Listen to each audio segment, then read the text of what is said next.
슬럼프는 말 그대로 수렁이에요, 수렁. 그러니까 자기가 제어하지 못하는 마음의 수렁. 이러한 수렁이 좀 주기적으로 오거나 아니면 굉장히 장기적으로 오는 유형이 있어요. 슬럼프가 오면 증상이 어떻죠? 뭔가 지금 뭔가 하고 있는 것들이 결과치가 나오지 않을 것 같아서 굉장히 불안하고, 내가 지금 이걸 왜 하고 있나? 의문점도 생기고, 그냥 손 다 놔버리고 싶다는 기분이 많이 들어요. 그러니까 슬럼프하고 무기력은 굉장히 연결이 돼 있죠. 슬럼프가 뭐 무기력일 수도 있고, 무기력해서 슬럼프가 오는 걸 수도 있고. 항상 인생은 어떤 관문들이 있어요. 뭐 대학 입시부터 취업, 승진, 퇴직, 뭐 그 후에 은퇴 생활. 네, 어쨌든 자기 나이대에 맞는 굉장히 중요해 보이는 어떤 벽이 꽉 들어맞고 있을 때가 있어요. 뭐 수험생일 때는 대학 입시가 될 것이고, 취업 준비생한테는 취업. 그렇죠? 그러니까 그 관문을 통과하기 위해서 뭔가 노력을 하고 있는데 그 결과치가 막연하기 때문에 나한테 어떤 좋은 결과치가 나타날 거라는 100% 기대감이 없기 때문에 굉장히 불안한 거예요, 사람이. 우리가 무언가 노력을 했어요. 근데 만약에 시험이 90점을 맞아야 통과하는 시험이에요. 근데 사실 89점을 맞아도 불합격이기 때문에 누군가가 보면 이 사람은 합격하지 못한 사람이 돼요. 89점, 1점 차이로 시험에서 떨어졌지만 결과적으로 보면 노력하지 않은 사람처럼 보여지게 돼요. 이게 사실 굉장히 안타까운 일이긴 한데, 어쨌든 89점이든 60점이든 똑같이 실패한 사람으로 보여지기 때문에 그 어떤 눈초리나 그런 분위기를 자기가 느꼈을 때, 아, 나는 노력해도 되지 않는 사람이구나. 그때 굉장한 슬럼프가 온다는 거죠. 그 취업 준비생이면 면접 100번, 200번 시도를 했어요. 이력서도 100번, 200번 넣었어요. 근데 안 됐어요. 근데 겉에서 보기엔 이 사람 백수예요. 다른 사람들의 잣대, 어떤 가치 평가에 의해서 노력하지 않은 사람이 돼버린 거예요. 그러니까 자기는 그런 분위기를 느낄수록 굉장히 작은 사람, 마음이 가라앉을 수밖에 없다는 거예요. 근데 사실, 자, 보세요. 뭔가 합격하지 못했어요. 결과치가 나오지 않았어요.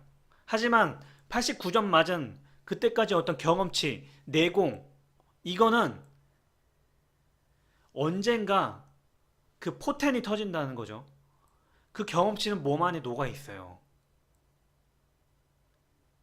그게 사실 언제 터질지는 모르겠지만, 사실 언제 터질지 모른다는, 이게 사실 희망 고문일 수도 있어요. 하지만 자기가 노력한 그런 어떤 가치들을 누군가의 평가에 의해서, 아, 내가 지금 백수니까 뭔가 노력을 했는데도, 너무 머릿속으로만 생각하지 말고 사실 뭔가 고민이나 마음이 처졌을 때는 머릿속이 굉장히 혼란스럽기 때문에 자기 감정이 어느 정도로 지금 상해 있고 어떤 부정적인 감정이 있는지 잘 몰라요. 왜냐면 이게 뒤섞여 있기 때문에. 근데 그거를 일기까지는 아니어도 그냥 한 줄로 내가 지금 마음 상태가 어떤지, 오늘 기분이 어땠는지 한번 써보는 것도 좋아요.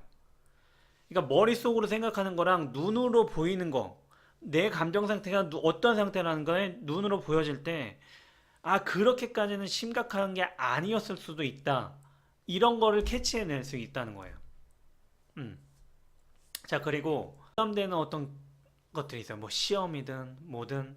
근데 그걸 앞두고 오히려 한 두 달 전엔 열심히 했었는데 시험이 더 다가온 한 달, 일주일 전에는 더 마음이 막 안 되는 거예요.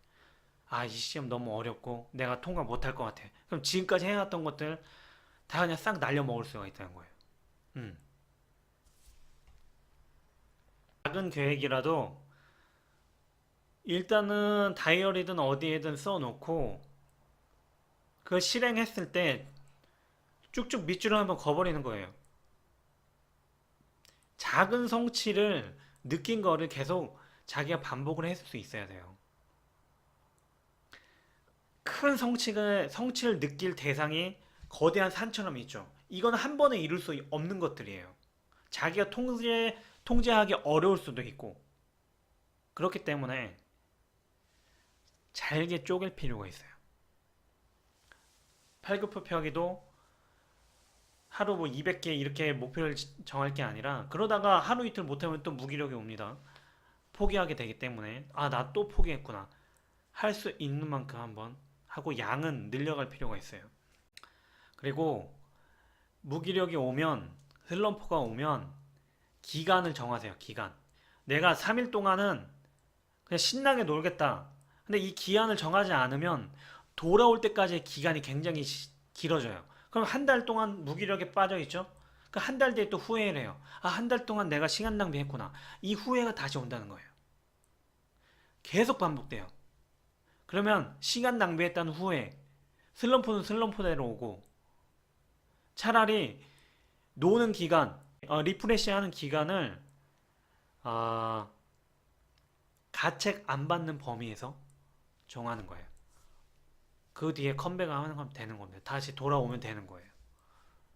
자, 자기 마음 상태를 정리해 볼 필요가 있고 작은 성취를 얻을 필요가 있어요. 그리고 자기가 무너져 있는 시간을 의식적으로 정해 볼 필요가 있다는 겁니다. 근데 사실 저도 이런 얘기를 하지만 저도 이제 글을 쓰고 누군가한테 얘기를 하고 또 제 직원들한테 동기부여를 해줘야 되는 입장이에요. 근데 사실 이 영상은 저한테 하는 얘기나 마찬가지입니다. 저한테도. 저도 로봇이 아니기 때문에 마음이 가라앉을 때가 당연히 있죠. 근데 마음이란 게 그대로 놔버리면 혼자 그냥 종이배, 알죠? 그냥 물결에 휩쓸려가는 종이배처럼 그냥 어디론지 그냥 흘러가요. 마음이란 거는 마음 가는 대로 하는 것도 중요하긴 한데 자기가 조율을 할 수는 있어야 돼요.